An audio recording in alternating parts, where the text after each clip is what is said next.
Bună ziua!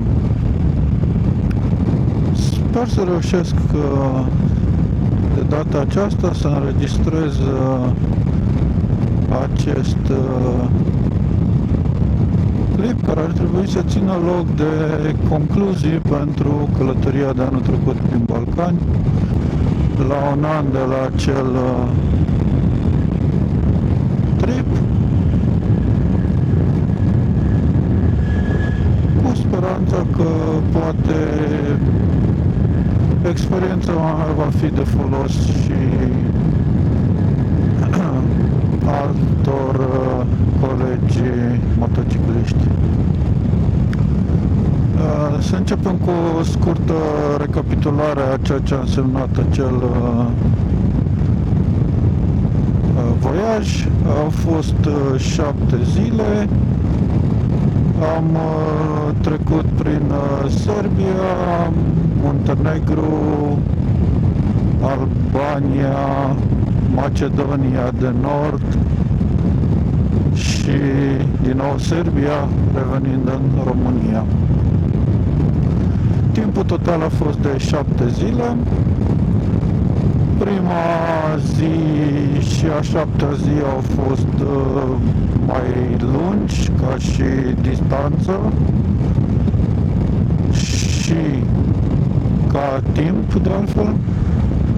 În prima zi cred că am avut vreo 600 de kilometri, în ultima am avut vreo 800.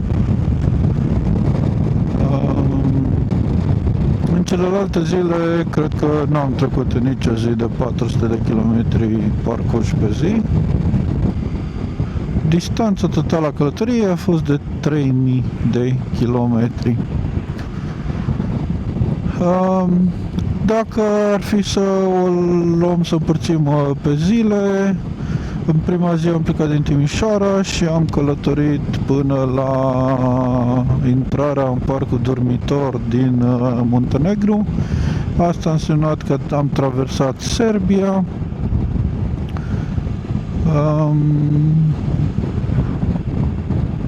Cum ziceam, a fost una dintre etapele mai lungi, am mers și ceva pe autostradă prin Serbia.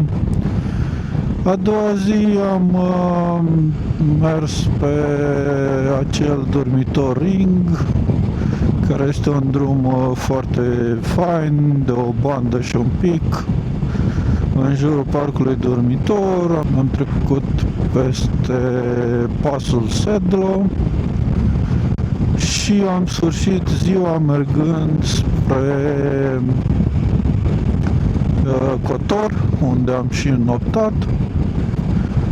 A treia zi am plecat din Kotor și am mers puțin pe riviera muntenegreană, iar apoi ne-am îndreptat spre nord, traversând Podgorița, și ne-am oprit undeva în nordul Muntenegrului, relativ aproape de granița cu Albania, într-o localitate numită Andrijevița, cred, îmi cer scuze dacă greșesc pronunția sau numele.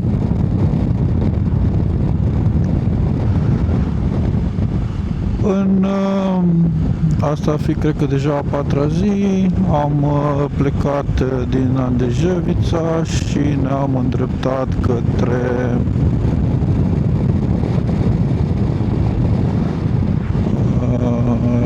Albania.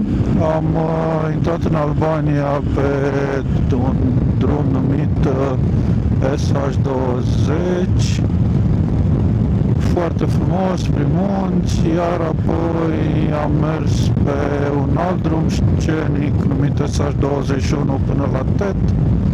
Ne-am întors din Tet și am pornit către mare, trecând pe lângă lacul Școder. Am oprit peste noapte într-o localitate numită Velipolie, chiar pe malul mării.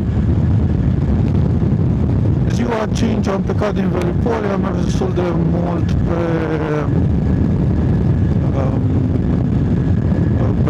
autostradă, am trecut pe lângă Tirana și pe lângă Durres și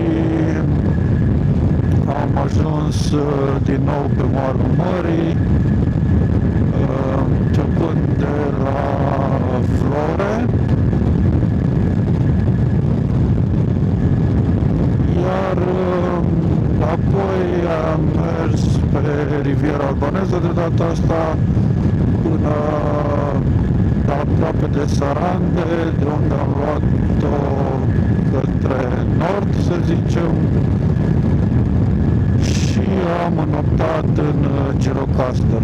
A 6-a zi, după ce am vizitat cetatea din Girocaster un pic de dimineață, am pornit din nou la drum și am mers către Macedonia de Nord, unde am și noptat în Ohrid, chiar pe malul lacului, chiar în localitatea cu același nume. A 7-a și ultima zi,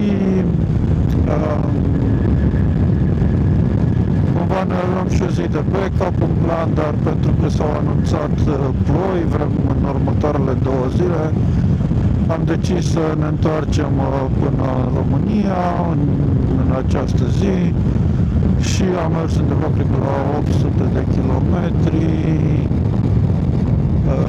Din păcate, marea majoritate pe ploaie. A fost la un moment dat temperaturi erau 5 grade, ceva munți pe acolo, și o ploaie destul de persistentă, vânt puternic, nu a fost deloc plăcut. Cred că nu mi-a fost în viața mea așa de frig cum mi-a fost în acea zi, dar până la urmă, cred că în jur de ora 23 la României am ajuns acasă. Dacă ar fi să discutăm puțin despre costuri, costurile s-au situat pentru mine aproape de suma de 800 de euro, 790 cred că au fost. Costurile includ cazările, benzină, mâncare și cred că 45 de euro a fost acea geacă care se ia peste geaca moto pentru ploaie, pentru că cea mea de pe AliExpress i s-a rupt fermoarul și am făcut o tură de shopping de urgență la un magazin din Podgorița din Muntenegru. A treia zi, cred că după aceea, când am mers prin ploaie, s-a dovedit că cumva banii au fost bine investiți.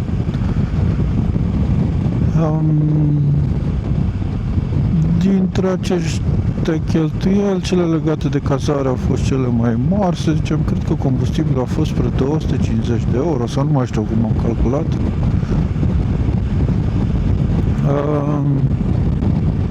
Cazările în Muntenegru au fost destul de scumpe, țara fiind turistică, undeva la 100 de euro pe noapte. În prima noapte am fost, îmi scapă numele localității, dar a fost în parcul dormitor și acolo ne-a costat aproape 100 de euro, cameră triplă cu mic dejun. A doua noapte la Kotor a fost închiriat un apartament, tot la fel ne-a costat 100 de euro fix, fără mic dejun. A treia noapte acolo la Andrijevița, aia este așa o zonă mai izolată, nu foarte turistică, a fost undeva spre 70 de euro camera triplă, din nou cu mic dejun. Iar apoi în Albania ambele cazări au fost 45 de euro fiecare. Ambele au inclus mic dejun. Prima, cea de la malul mării din Velipolie, a fost chiar un mic dejun extrem de consistent. Și a doua seară în Girocaster, a doilea mic dejun, dar adică ăla a fost cumva în limitele normalului, știi, nimic care să te dea pe spate, dar primul de la mare a fost absolut spectaculos. În schimb, în Girocaster, gazda noastră, care era, mă rog, fiind un guest house, bunicul familiei a ținut să împartă cu noi distilatul local, îmi scapă, nu, adică nu cred că nu știu cum se numește. Un fel de țuică, nu știu exact dacă era din prune sau din struguri. Dar a zis că ne dă să gustăm, dar în pahare era undeva la 200 de mililitri sau ceva. Deci când am plecat să mâncăm ceva prin oraș, eram deja băuți. Apoi la Ohrid a fost un pic mai știu exact prețurile, că acolo în Ohrid am stat în altfel de camere. Până acum, cum ziceam, am luat camere triple sau apartamente, deci toate cheltuielile astea s-au împărțit la 3, noi fiind 3.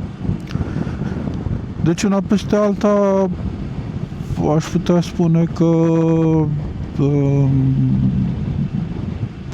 cazările au fost în limita rezonabilului. Am mai dat o tradiție în Muntenegru. Ne-a oprit un polițist și a trebuit să rezolvăm în stil balcanic. Acolo am dat, cred că tot 100 de euro toți 3. Deci cheltuieli neprevăzute au fost vreo 70 80 de euro, să zicem.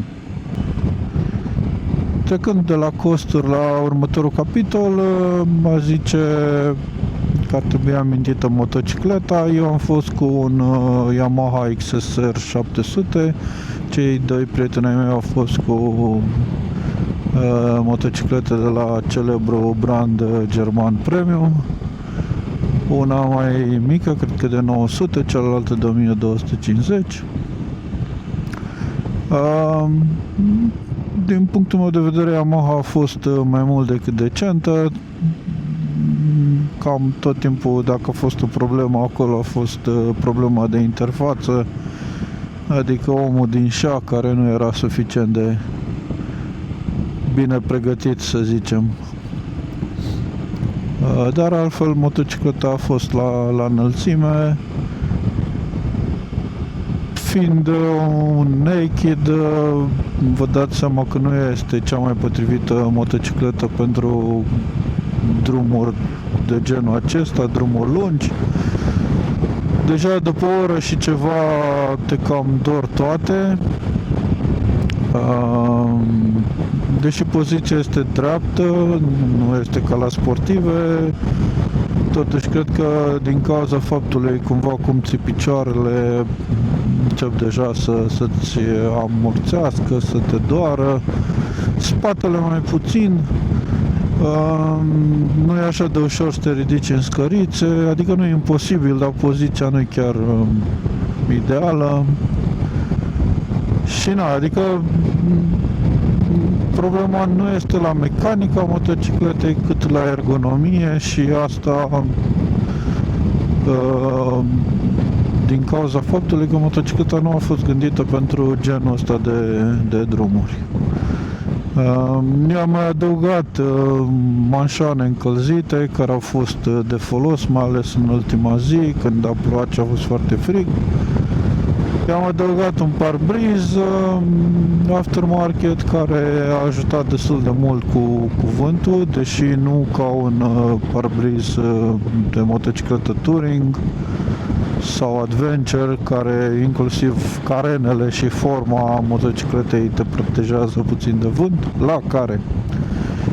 nu care.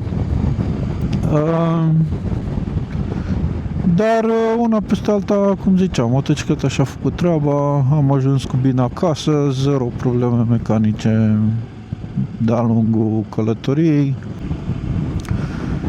Legat de bagaje, am avut cu mine un top case de 55 de litri de la Kappa, cred, da, Kappa, și un dry bag de pe AliExpress. Top case-ul a fost combinația a fost mai mult decât suficientă pentru mine.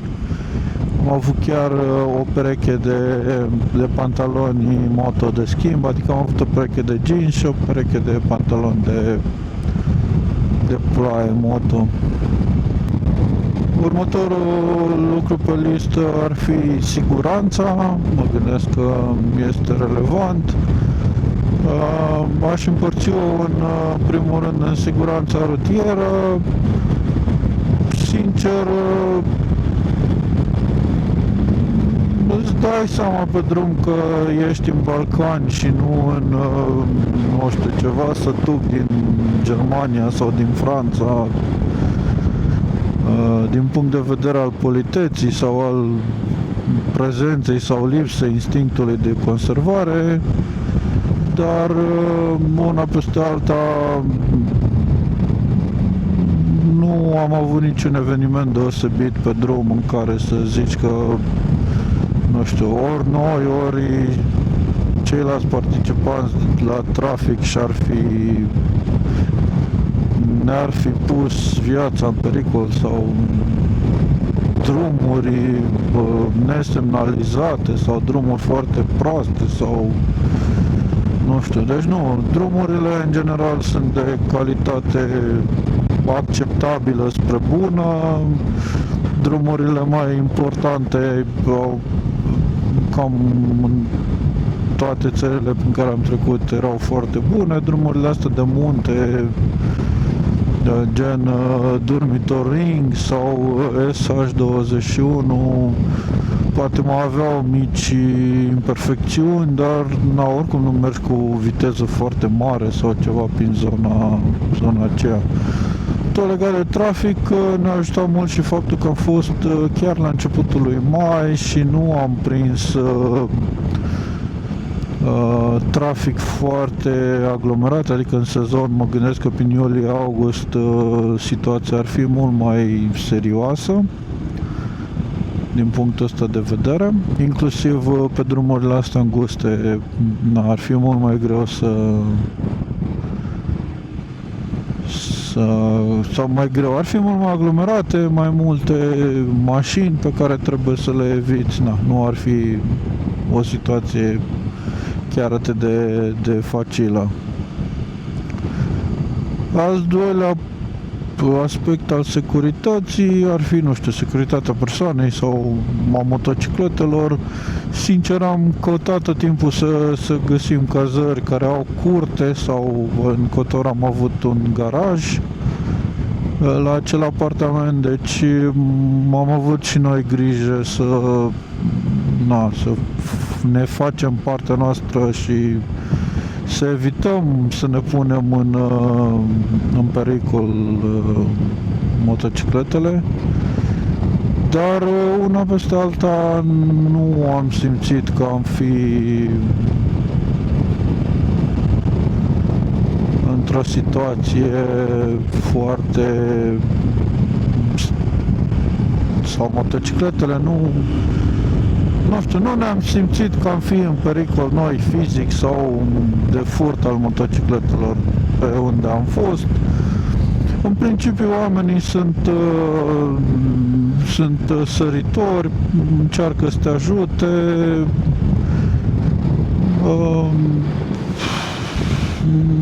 numai cuvinte de bune, atât în Muntenegru cât și în Albania. Despre Serbia și Macedonia am mai puțin de spus pentru că au fost mai mulți țări de tranzit.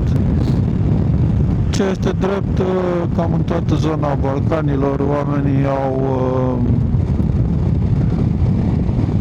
au fitilul destul de scurt, ca să zic așa. Deci ar fi de preferat să nu intrați în altercații cu localnicii sau... Adică ei nu le caută în general din ce am văzut eu și... Dar ei nu tolerează să te duci și să te apuci să faci tu pe interesantul pe acolo. Uite, un capitol la care am putea discuta ar fi internetul. Eu am mers cu roaming de la Digi și din punctul meu de vedere a fost foarte ok pentru că Digi are ceva tarife mai mult decât rezonabile pentru traficul de date în toate țările astea din Balcani în general. Nu mai știu, era cred că 100 de mega, 1 euro sau ceva, sau chiar mai puțin, nu mai țin minte. Și dacă folosești netul doar pentru navigație și să mai citești un mesaj pe WhatsApp, eventual mai vezi un clip, o poză, fără să exagerezi, costurile sunt absolut rezonabile. La cazări, în anumite restaurante vei găsi Wi-Fi. Prietenii cu care am fost au folosit eSIM-uri care și-au mers ok, din câte mi-aduc aminte. Nu mai știu furnizorul acelor eSIM-uri. Legat de navigație,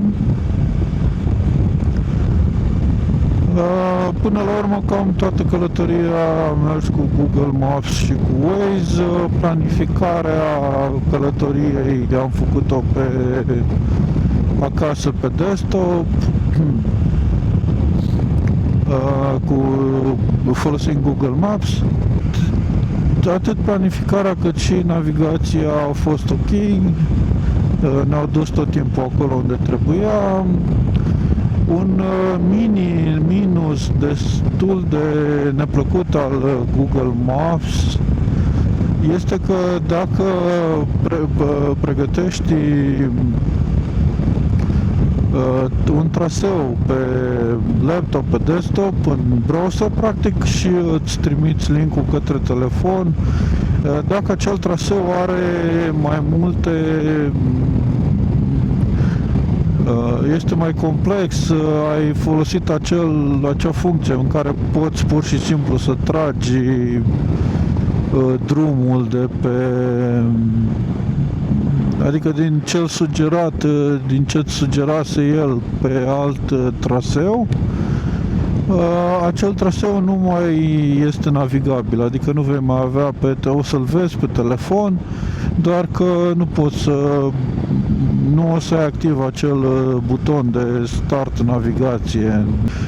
Asta este destul de deranjant, pentru că practic va trebui să-ți pui puncte intermediare pentru navigație, ceea ce nu este foarte plăcut, pentru că te tot întrerupi, trebuie să aduci aminte care a fost, unde a fost. Riști astfel să ratezi. Dacă aveai planificate anumite opriri, riști să ratezi din ele. Tocmai de aceea momentan am început să caut o alternativă la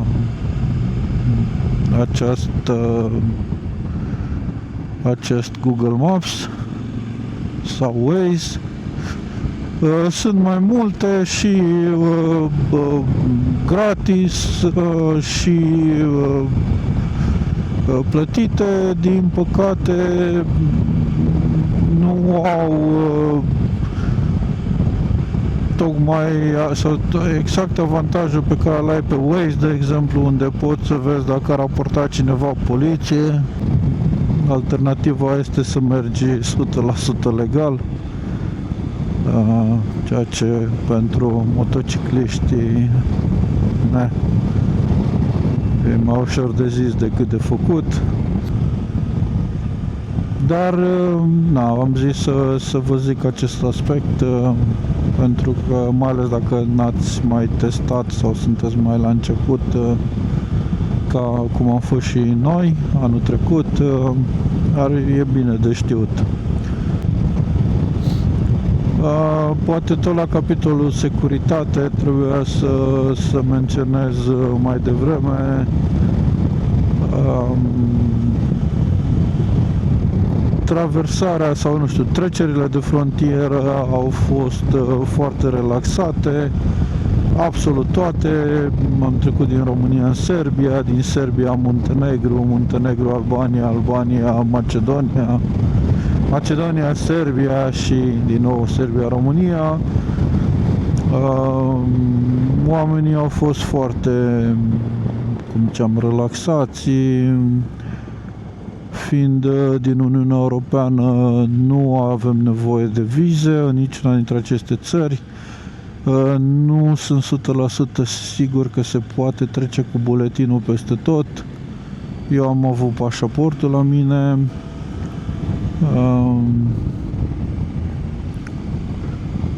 Ce vă trebuie să aveți la voi, în mod evident, este un act de identitate. Eu zic că pașaportul e mai bine, mai sigur. Matricularea, certificatul de matriculare al motocicletei, bineînțeles, și uneori mai cere și asigurarea, pentru că unele dintre aceste țări nu sunt tot timpul pe acea listă de țări acoperite de Cartea Verde și vor să se asigure că asigurarea noastră obligatorie acoperă și țara respectivă.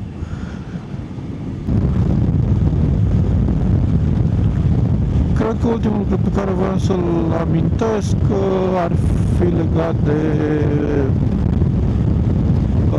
lungimea etapelor zilnice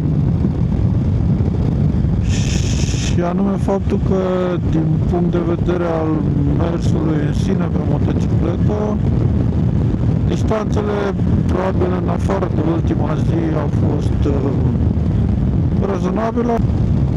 În schimb, poate ca un minus, sau cel puțin eu așa am simțit, că fiind, adică dorim să vedem cât mai multe lucruri, să acoperim cât mai multe locuri interesante, am ajuns cumva să fim mereu pe fugă și chiar de atunci când am vizitat anumite puncte de interes, să fim cumva în grabă, să trebuiască să sărim peste alte locuri care ar fi fost fain de văzut.